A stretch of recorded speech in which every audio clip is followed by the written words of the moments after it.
XO entitled she thinks I should be paying bills for her and the guy she cheated with. Found out my girlfriend of 11 years was cheating me with an unemployed dude, of all people. I'm not rich, but I provided her a good lifestyle. Paid most of her bills. Provided a nice place. Nails and hair done regularly. Dates every weekend. Couple vacations a year. She got used to that lifestyle and wanted to keep living it despite cheating with a broke dude. She didn't admit to the cheating.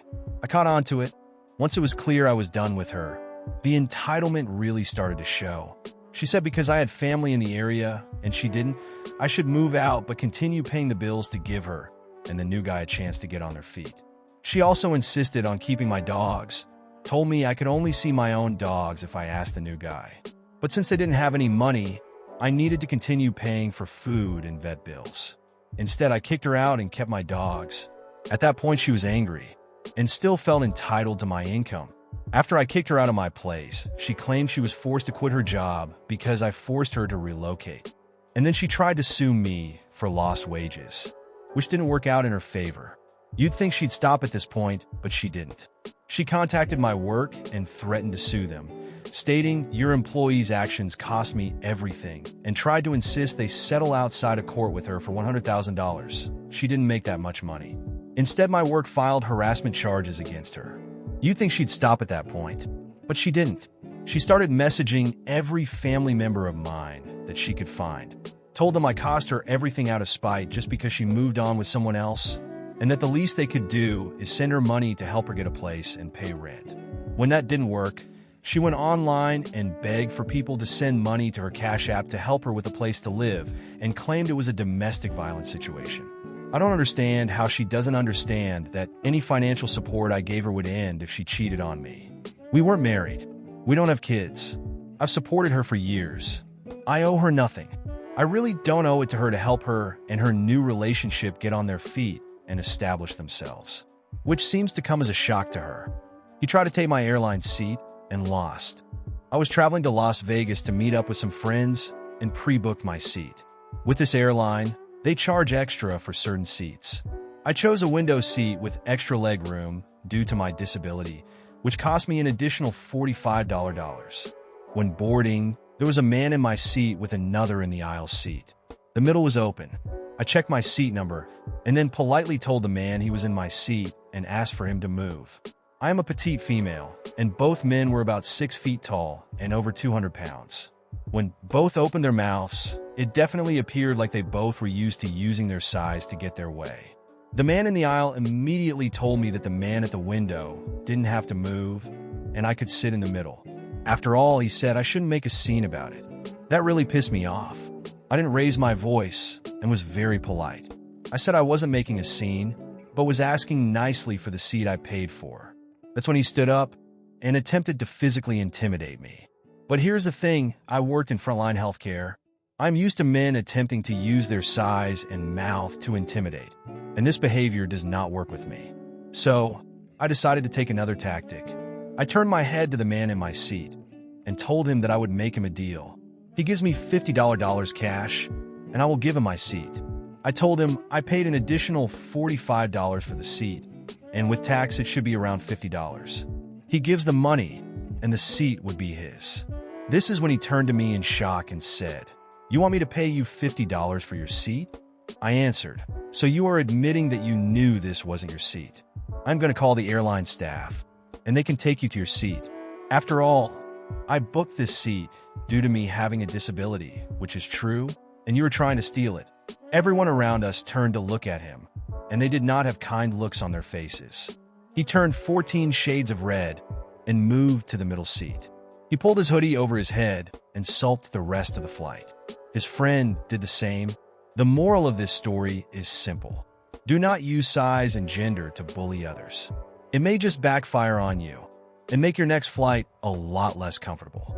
Entitled woman thinks she owns the drive-thru, throws a tantrum, and gets served by karma and the police. I'm at Chick-fil-A the other day. At this location, they have 2 drive-thru lanes, one for regular orders and one for mobile orders, where you skip the line if you use the app and scan a QR code. I always use the mobile lane because it's way faster. Well, not today. Enter entitled woman EW. She cuts me off pulling into the lot, red flag number 1. But whatever. There's no one else in mobile lane, so it's not a huge deal. I pull in behind her and immediately notice she's not holding a phone to scan a QR code like a normal person. Nope. She's sitting there, waving at the attendants. News flash. Nobody monitors the mobile lane. So, naturally, she starts laying on the horn like a lunatic. An employee finally comes over. Before he's even at her car, she starts barking out her order. And not a short one. This woman orders like she's feeding an army. After ordering, she drives off without paying. The guy literally has to chase her down to get her payment. Then she pulls up to the window, where I'm still stuck right behind her, despite having scanned my code and being ready to grab my food in seconds. The employee at the window asks her to pull around to one of the waiting spots. She refuses, saying, "No, it always takes longer if I pull around." The employee explains very patiently that pulling around won't delay her order, but it will let them serve the people behind her whose food is ready. She responds, "It's not really fair to prepare their orders before mine when I was here first." The employee tries to explain how food stations work, but she interrupts, saying they should all be working on the first person's order. "I know you just make minimum wage, but this really shouldn't be that hard to understand." After what feels like forever, the manager appears at the window. He leans out and very politely asks her to pull around, even promising to personally bring her food out as soon as it's ready. To top it off, he offers her a complimentary peppermint shake as an apology for the inconvenience. And what does she do? She knocks the shake out of his hand. It goes flying everywhere. On him, inside the window, total chaos. She even has the nerve to beep her horn at him. Finally, karma starts to take hold. A couple minutes later, 2 police officers walk around the front of the drive-thru road, coming towards her. EW laughs at the manager, saying, "You really called the police?" The manager calmly responds, "No, ma'am. They were at the counter when I walked by covered in the shake you knocked over. They also heard you shouting and honking. I told them it was fine, but they wanted to check on the situation."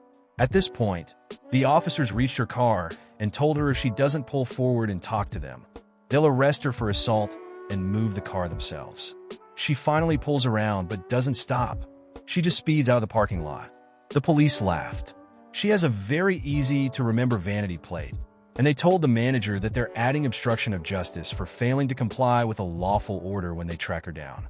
I know not all posts here have happy endings, so I figured I'd share this one for the holiday season. Entitled Mother thought I should stay late because she was on her way. So this took place some 30 years ago. Some important facts. I was a photographer at a portrait studio in a major retail store. A portrait session could take anywhere from 15 minutes to an hour, depending on the subjects. I had a 7- and 8-year-old at the time. My commute was an hour each way.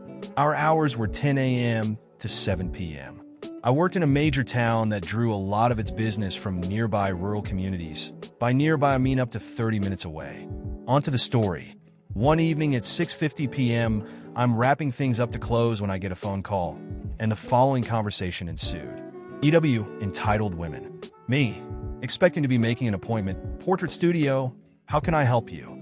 EW, I just wanted to let you know we're on our way to get photos taken. I have 2 kids. Me, it's 6:50. You realize we close at 7 o'clock? EW, yes, that's why I'm calling so you know we're coming. We only live in, and names a town 15 minus 20 minutes away. We'll be there by 7 o'clock. Me, knowing they will never arrive by 7 o'clock. I'm leaving at 7 o'clock. That's our closing time. EW, that's why I'm calling to make sure you wait for us. We'll be there by 7. Me, I won't be here.